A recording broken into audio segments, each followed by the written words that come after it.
I am Babita, your English teacher, and today we are going to start the seventh chapter. That is the seventh chapter of Footprints Without Feet, and this book is of supplementary reader. So before starting this letter, and the name of this lesson is necklace. जैसे कि आपको नाम से ही पता चलता है कि इसमें एक नेकलेस की स्टोरी है.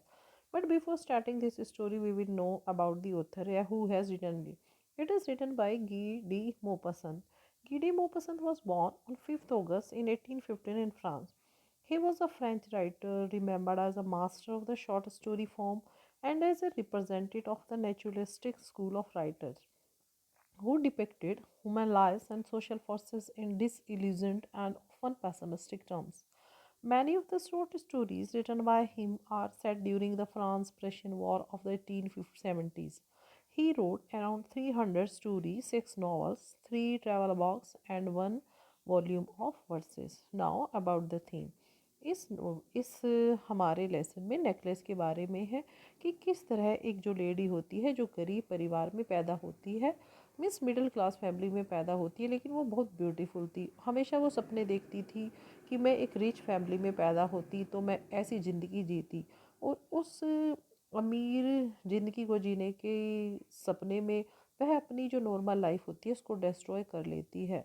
और दुर्भाग्य की यह बात होती है कि उसकी शादी भी एक मिडिल क्लास के क्लर्क से हो जाती है. एक दिन उनके घर इनविटेशन आता है. वो उस पार्टी में जाने के लिए उसके हस्बैंड कहते हैं, लेकिन वो कहती है मेरे पास कोई ड्रेस पहनने के लिए नहीं है. तो वो हस्बैंड से पैसे मांगती है, वो जितनी भी उसने अपनी सेविंग की हुई थी गन को खरीदने के लिए, ताकि वो शूटिंग पर जा सके शिकार के लिए उसके. लेकिन फिर भी वो उसको पैसे दे देता है. तब जब उसकी ड्रेस रेडी हो जाती है, कब क्वेश्चन अराइज होता है कि वो अपनी क्या ज्वेलरी पहनेगी. तब इतने पैसे नहीं थे उसके पास कि वो ज्वेलरी खरीद सके.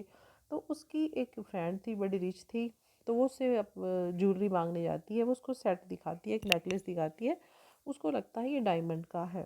ठीक है. बाय द वे उसके बैड लक था कि वो unfortunately she lost the necklace in the party. जब वो ढूंढती है, उसका हस्बैंड भी उसकी कोशिश करता है ढूंढने के लिए कि उसको नेकलेस नहीं मिलता. इस प्रकार वो उसका रियल डायमंड का नेकलेस खरीदती है, पैसे उधार लेती है उसको पे करने के लिए और उसको वापस दे आती है. और उसको उस पैसे को वापस करने के लिए 10 साल की वो उसको अपनी मिजरी में बड़े कष्टों के साथ ज़िंदगी बितानी पड़ती है, उसके हस्बैंड को भी. लास्ट में वही लेडी उसको एक मार्केट में मिलती है, उसकी जो फ्रेंड होती है. तब वो उसको बताती है कि जो नेकलेस था वो रियल डायमंड का नहीं था, वो तो आर्टिफिशियल जो नेकलेस था.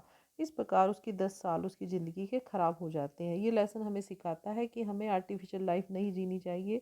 जो हमारे पास है हम उससे कंटेंट, हमें उससे संतुष्ट होना चाहिए. Thus now we will read the story. The story Necklace teaches us many lessons which form the crush of human values. The very first thing it teaches us is the need of to be content in the life. पहली चीज़ ये हमें lesson सिखाती है कि हमें ज़िंदगी में संतुष्ट होना चाहिए. Matilda, though born into a family of clerks and married to a petty clerk with the board of education, remains unhappy. जैसे कि मैंने आपको पहले ही बताया था, मैटिल्डा जो थी एक क्लर्क की फैमिली में पैदा होती है. उसकी शादी भी एक छोटे से क्लर्क से होती है जो एजुकेशन बोर्ड में क्लर्क है. वो हमेशा दुखी रहती है. She suffers from the feeling that she is born for all delicacies and luxuries but has to live miserably in poverty. उसको लगता है कि जैसे मैं बड़ी अमीर ज़िंदगी के लिए पैदा हुई हैं, लेकिन उसको गरीबी में रहना पड़ता है. So when she has to attend the office party with her husband she asking for money to get a new dress.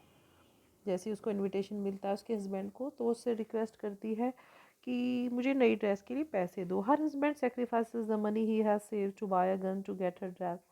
Then also she is not content. फिर भी वो संतुष्ट नहीं होती. She feel that she could look still more beautiful with a jewel.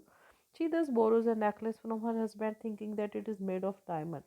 वो ये सोचती है ये डायमंड का है. As a party she remains elegant, gracious, smiling and absolutely happy. She was thus the prettiest of all, but this vanity is short-lived and it's the beginning of all troubles in her life. ये उसकी ज़िंदगी के कष्टों का जो थी शुरुआत थी. She loses the necklace and she gets a new diamond necklace at its replacement by borrowing heavily. बड़ा सारा पैसा उधार लेकर वो एक असली जो डायमंड का नेकलेस खरीद देती है. Subsequently, she is supposed to live in poverty as she slogs for 10 years to save money to back the huge debt. उस कर्ज को निभा देने के लिए उसके 10 साल ज़िंदगी के ख़राब हो जाते हैं. Then the horrible reality frightens her. She realizes how her false pride has taken away her otherwise happy, contented life. The story thus discusses the negative effects of the pride and vanity and stresses the importance of being satisfied with what one has. ये हमें story बताती है कि जो भी हमारे पास है life में हमें उससे संतुष्ट होना चाहिए.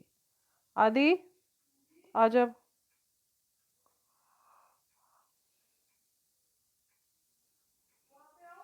यही वो काट दे.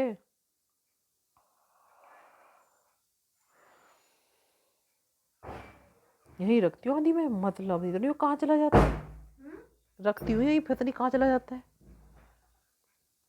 देख कहीं नहीं मिलेगा.